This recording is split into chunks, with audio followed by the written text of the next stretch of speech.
Okay, so let's dive in. So, what is a narcissist? From most perspectives, a narcissist is someone who is more so full of themselves in the sense where they have no regards to another's feelings. They have no empathy for other people. They hold themselves in high regards.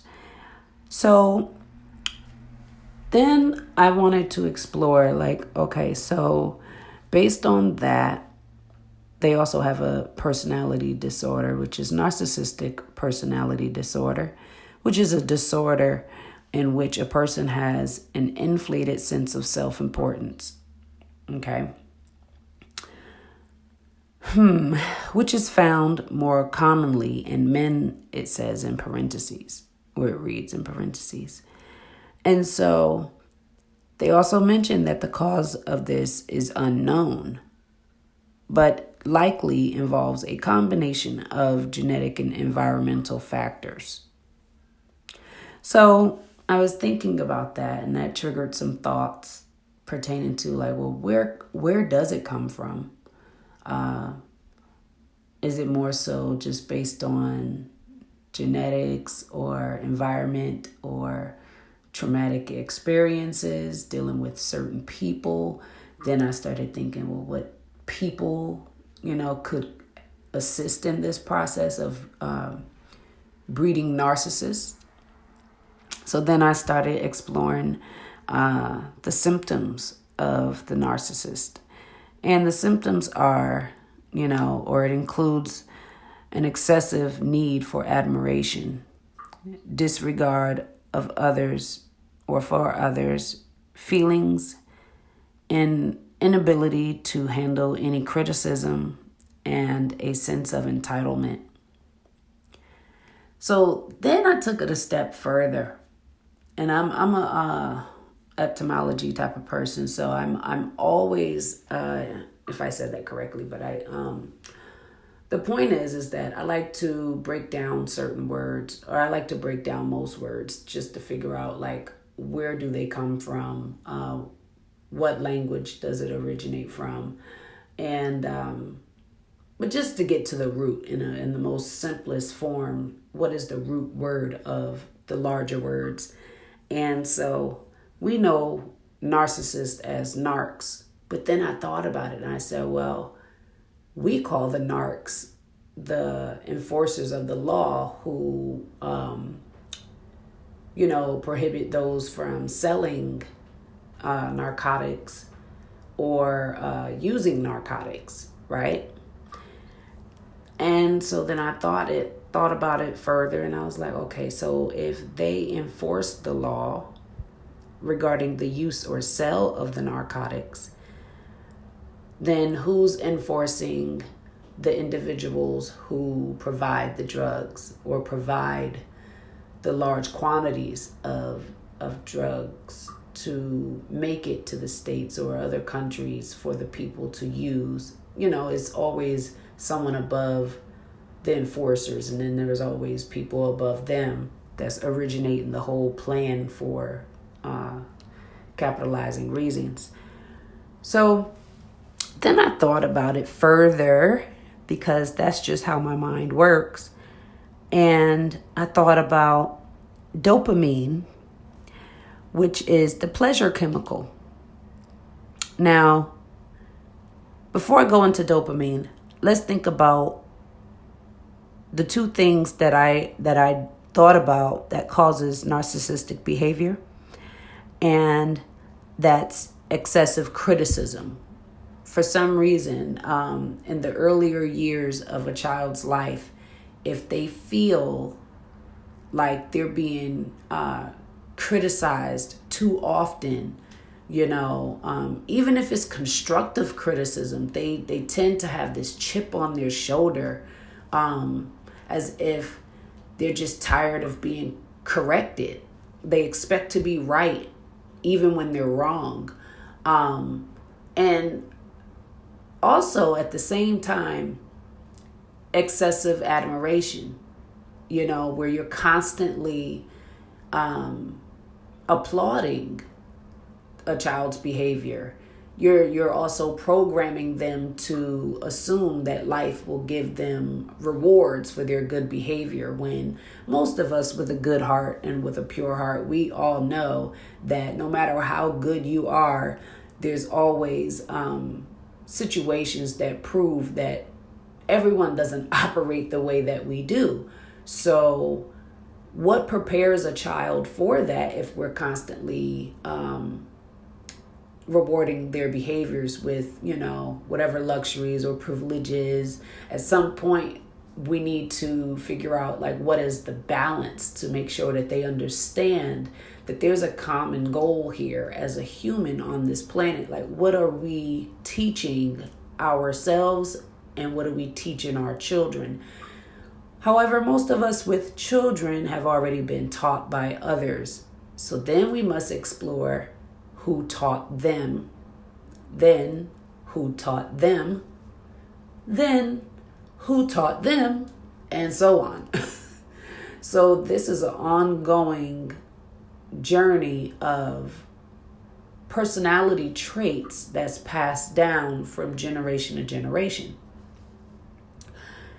So I thought it was interesting that those two was mentioned as part of the reason why a narcissist becomes a narcissist. So think about it as a mother, right? As a mother, the mother's responsibility is to make sure that she is nurturing and she teaches her children. However, at some point, she still must discipline, and everyone has their own way to discipline. However, excessive discipline can be much. And I've had to learn that. I'm very strict in a lot of ways, but I'm more lax now than I have been over the last 10 years, Yet it's beneficial to consider that each child does not need the same attention that the other children may need. So it's wise to differentiate the children from one another by recognizing when and reading when to use discipline. Even if discipline is, taking a particular activity away for a certain period of time based on whatever that behavior is, privileges, things like that, luxuries, anything like that, and that's to your discretion. I have no judgment unless you're completely just abusing and beating the hell out of someone that's much smaller than you, that just, doesn't deserve that.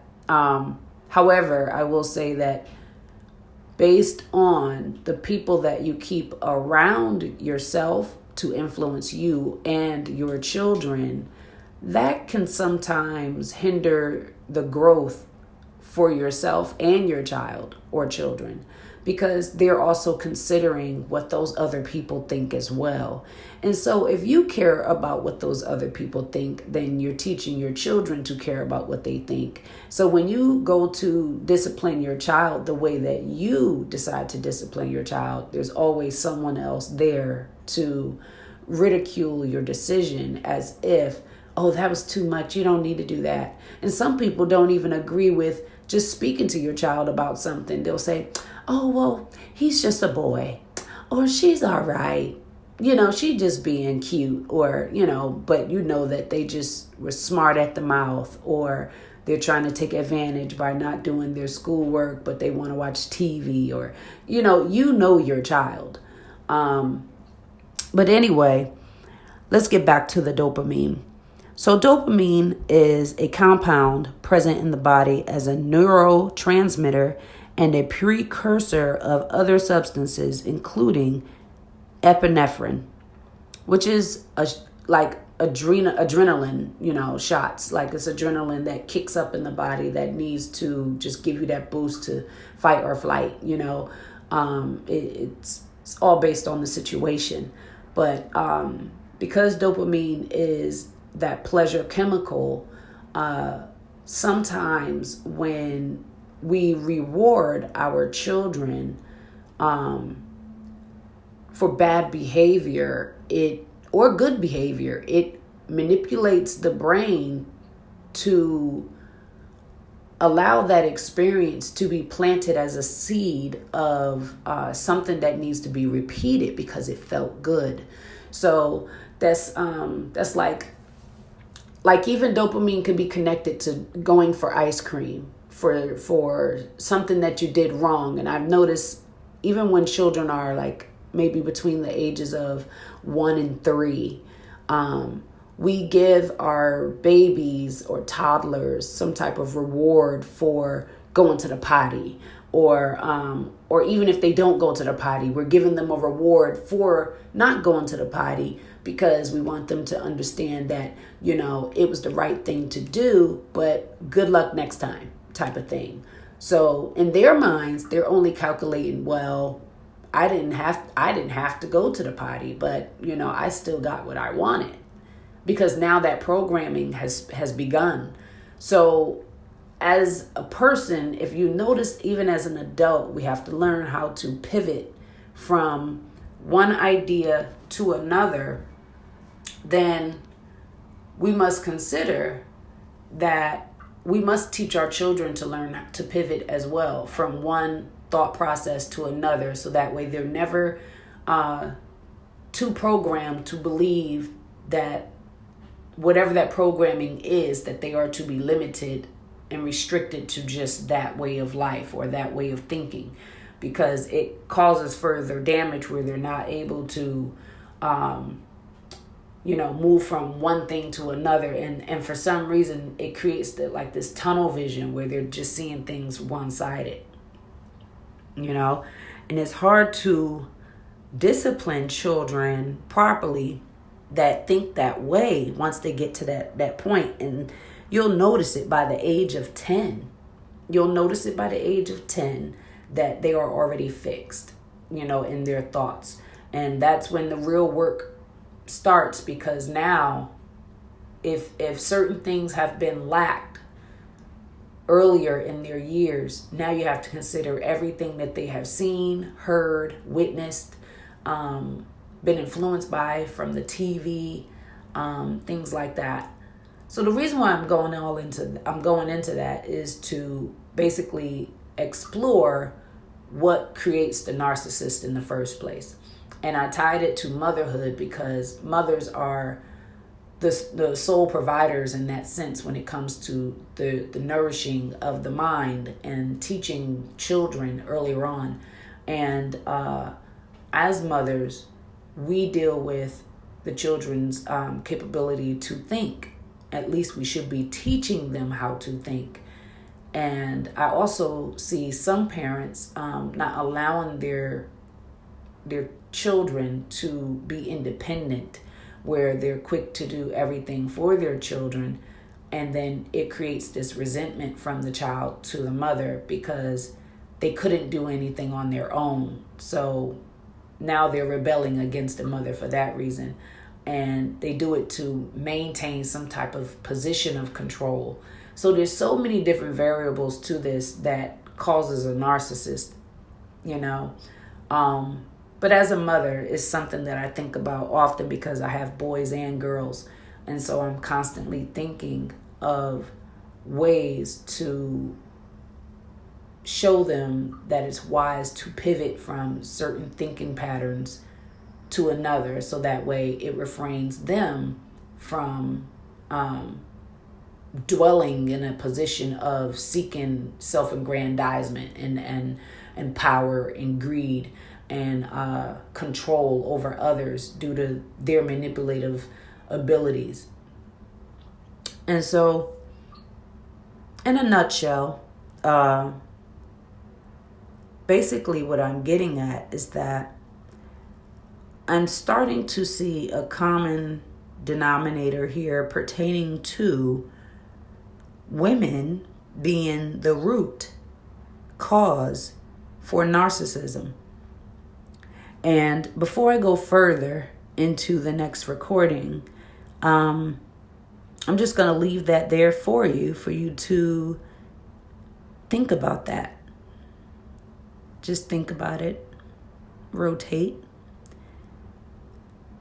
I know it's not something that most of us want to hear, considering that most men love their mothers. Even if they hate other women, they love their mothers regardless. Even if they hate their mom, that, to some degree, there's a reason for these type of thought patterns to be triggered and to be planted. And it comes from traumatic experiences. And we all have our levels of dysfunction that we've been raised under.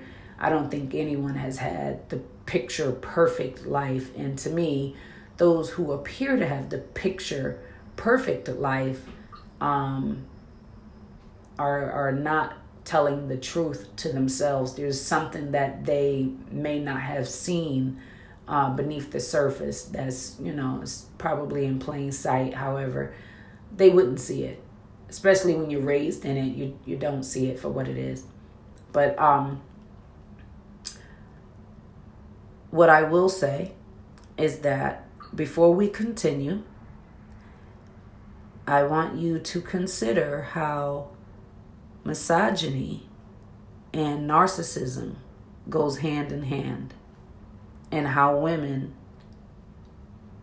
is the root for this disorder. Considering that women are the first people on the planet, we populated the planet.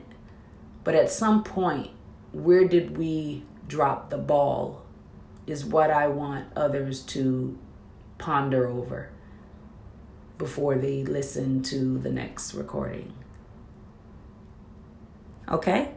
So basically, this recording is more so about acknowledging narcissism as a disorder based on the fear of being rejected and unworthy, feeling unworthy or unappreciated. And the bottom line to all disorders, when it comes to the mental and emotional disorders, is the fact that we were never taught how to empathize with other people. We weren't taught how to properly embrace our emotions, how we feel. We've been taught to react to how we feel. And that's what causes us to retaliate against other people's emotions, as if there's something false about how they feel, because we can't recognize what that feeling feels like, because we haven't allowed ourselves to feel the way that they feel. And that hinders our growth as humans.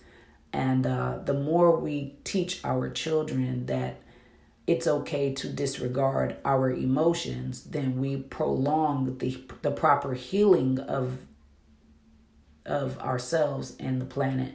So when it comes to narcissists and misogynist people, because there's men and women who can be misogynistic, and the crazy part is, let me touch on this one.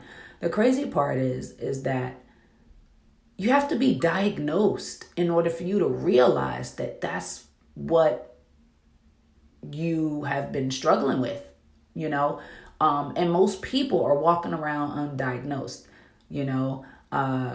and then most people don't even believe what the doctor tells them after, they've been told, that that's what they're struggling with. So, but most of these people run the planet. They rule over everything. And then the individuals who are not ruling over the planet, these are individuals that you're working with every day. They could be your employer. It can be your daughter, your son, your husband, your wife, your mother, your father, your brother, your sister, your auntie, your grandmother. It can be your best friend. It could be anyone. And you recognize these personality traits. However, because you love them, you consider that, oh, well, that's just them.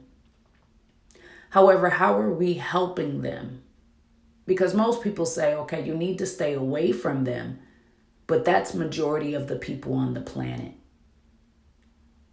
So what are we missing here?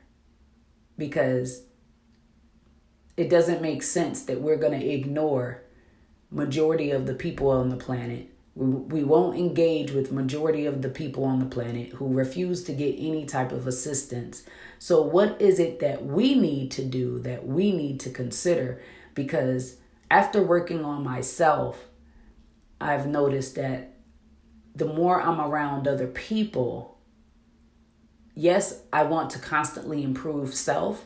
However, the more I improve self, and for those who can bear witness to this, when you improve yourself, you see flaws in other people immediately, like almost instantly. And because we're mirrors of each other, whether if the person is reflecting a behavioral pattern from the past when you didn't work on yourself or didn't have any evolvement going on in your mind and your heart. But then once you get there and once you find yourself constantly evolving, you notice flaws instantly. It's to the point where for me, I can feel it, I can sense it, I can hear it, I can see it, and it's like I can have a conversation with someone and I hear what they're not telling me immediately. It's like I don't even have to guess. It's there. It's like they're telling me and they don't realize that they're telling me everything that they don't want me to know, all by telling me what they want me to know. So I have learned to not be judgmental because they have their own reasons why they're afraid of sharing that truth of their reality. Because I too have kept certain things to myself, yet at the same time, I have pretty much been an open person with my life. All my life, I've been so open with people, and people have used that against me. And most of my life, I've been surrounded by narcissistic people, and misogynists as well, female and male. So yeah, my question after getting to this level in my growth and development, I have wanted to know, how do we continue living on the planet considering that there is a larger group of individuals who are not on the same wavelength? Are we all meant to be Buddhist monks where we're going to just seclude ourselves and find a little mountain or a cave or somewhere, an island, some type of retreat to just find ourselves just by ourselves? And to me, that doesn't add up, because for us to be the healers who teach others to heal themselves, not that we're healing anyone else. For those who think that they're doing all the work and taking all the credit doesn't belong to you, by the way. It doesn't make any sense that we are to be the healers, yet we are afraid to be around people because of their energy. We were once there, so it doesn't add up to be a healer and judgmental at the same time. So my question that I will leave you with is, what are we willing to do to reflect the energy and the light that others need so desperately to shake their core from the fear of being neglected? I think that's what it is. I think they are afraid of someone not appreciating them for who they are.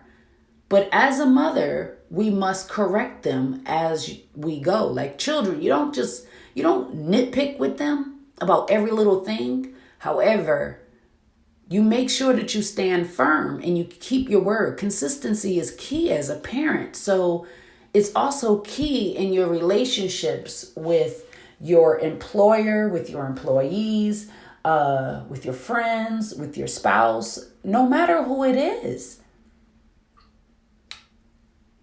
So as a mother, I think this is where women dropped the ball. We started to become people pleasers. And all my mothers out there, if you're married, single, no matter how many children you have, I know that you are left feeling, because I feel that way too sometimes, that everything we're doing is still not good enough sometimes.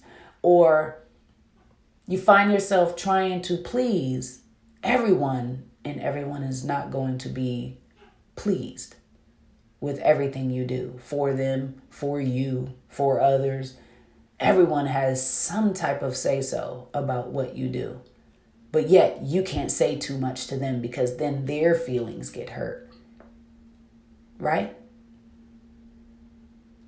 So I want you to consider everything that's been said before I go and dive into part 2 of this, where misogyny meets narcissism. I thank you all for listening. I hope your day is going very well. At any point in time that you decide to listen to this, if this resonates with you, please share and send a message regarding what your thoughts are pertaining to this, whether if it's in my DM or inbox, or even send it directly to the podcast. But I appreciate you and I love you as a mother, as a friend, as a sister. I can't love you as a wife, but maybe spiritually, for those that are not married. But not that I hold myself up to that highest regard. However, we are all still learning. And what I love about being human is that as long as you have air in your lungs and you woke up today like I did, there's always room for improvement for us to move forward in life. So if we plan to move forward together, let's really consider the things that we need to do to make our lives better. Thank you. Peace.